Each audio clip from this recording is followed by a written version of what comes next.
future is now. Hi, everyone. Welcome to this podcast episode where I'm going to talk about something that is really common right now, where people are feeling overwhelmed. They're not feeling as productive and oftentimes feeling like they're on the road to burnout. And in fact, Microsoft had a recent survey that said 42% of people feel like they're always running behind or that they're not on top of or feeling on top of the work that they have to get done. There's a number of reasons for this. First of all, when hybrid happened, it was such an abrupt change that a lot of people had the blurred lines between personal and business. For example, you immediately had to make a home office, and then from that home office, you had to make sure that it had great sound and you had to have minimal distractions. And then, of course, the home office is now a laptop, and so wherever the laptop is, you're working. And in fact, research also says that if you actually are not on your laptop, you're then on other devices, such as your iPad, your Kindle, or your phone. And so this technology always on is creating this hypertension, hyper stress for a lot of us. And so what's the solution? The solution is actually to create very strong boundaries and to have some strategies in place around what you can do to really lessen the effects of feeling overwhelmed, to also feel more productive. First of all, the first point is we're not able to stay on all the time. So this feeling of urgency around always having to be one step ahead, or this feeling of always having to know what's going on, I would say that's countered by something called meditation or mindfulness, and I'm sure by now you've heard of the effects of this.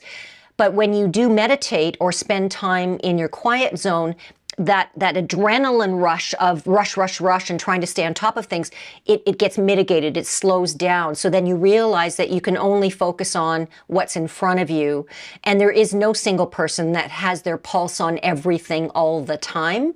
So that is a self-created stressor when we feel like we have to always be on, or we feel that we've got to be reading, learning, Googling, LinkedIn, all those things. It's more about prioritizing and then letting go, basically letting go and saying, okay, you know what, I've done the most I can do here, and I'm okay with that. So really getting okay with your level of productivity.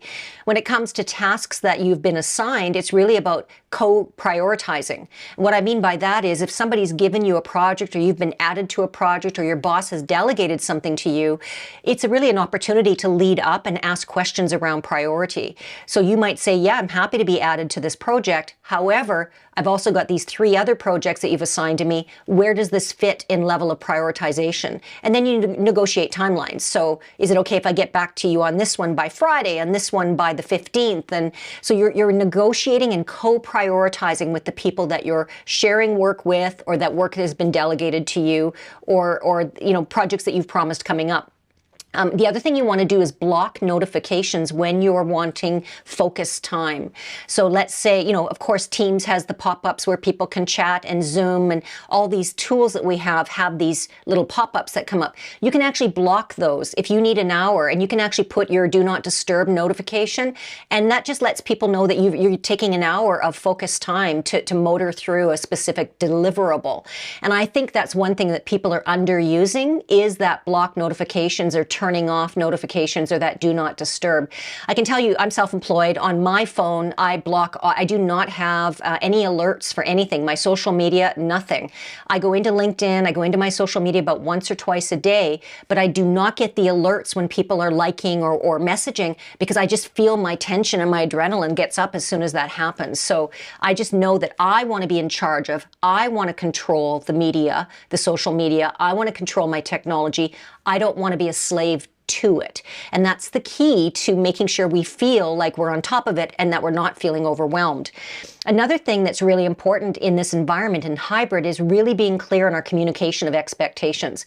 So, what is it that you want from me to your boss or whoever's project leading with you? What are the deliverables? What time are they? How do we know if we've done a great job? What are the milestones of telling us we're on the right track? Almost like, in my opinion, everything that we're given as a project has a project management approach to it. So timelines, expectations, how do we know we're doing well? What do we do if we hit a snag? That's critical in hybrid, because what happens is, because we're out of sight, out of mind, a lot of times communication breakdown naturally happens, as does project management gets missed, and people miss their deliverables because it hasn't been put in a place, whether that's through your intranet or the software that you use in your workplace, or whether that's through a tool like Salesforce, which is what we use, where everything's in there and tracked, and you can see, who's been assigned a task and where are they at with it. That's really important, is leveraging project management skills and tools so that we are feeling like everything's on track. Another thing I would say is creating those micro moments of mind space. So during the day, we can be go, go, go, go, go. I'm guilty as charged. But then I have notifications and little reminders that I set, every hour. And it's like, take a breathing break, or take a walk outside for 5 minutes, or watch a cat video, something that takes us out of our work or that pressure zone or that pressure cooker feeling of having to just keep going and struggling through. I think also you want to counterbalance work with levity. We take things so seriously, right? It's like, and we actually still, I think in this day of hybrid and post-pandemic, there's a badge of honor for how hard we're working. I'm working so hard, and it's like we expect to get a badge or an award or something, when in fact, I have more respect and value for people who say, yeah, I'm on track with my work, and I took the afternoon off, or I took a walk, or I went for a hike. To me, that indicates that there's a healthy balance of work as a priority in our lives, but also making sure our personal wellness is on track. The other thing is, I would ask you is to examine your identity. Like, what is it that makes us want to always be on? What is it about this insatiable desire to always know what's going on?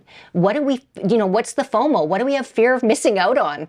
Really, in my experience, that whatever I need to know finds me. I mean, literally daily, usually in the morning and in the evening, I go through my Apple News, and almost everything you ever need to know is there as far as what's going on in the world. And then, of course, I read my regular publications related to business. So I'm constantly looking at World Economic Forum, Business Insider, New York Times, but not as I've got to be on top of it, more like that article in New York Times appeals to me because right now I'm working on this. But I can tell you, my identity is no longer that, my identity focused solely on my role in my work, such as a thought leader.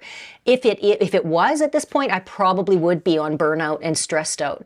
My identity is much larger than that now. I am a nana, I'm a mother, I'm a puppy dog owner, I'm a hiker, walker, rural living, thought leader who has a healthy balance of life and work. And I think that when we expand our identity, we have less of that self-made pressure on performance or pressure on productivity.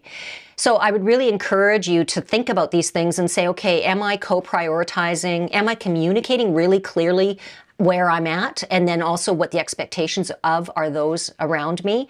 The signs of burnout, by the way, irritability, less tolerance for people's diverse opinions, feeling like you're always tired, having no energy, tending towards wanting to blame rather than take personal responsibility and stay in that learn zone.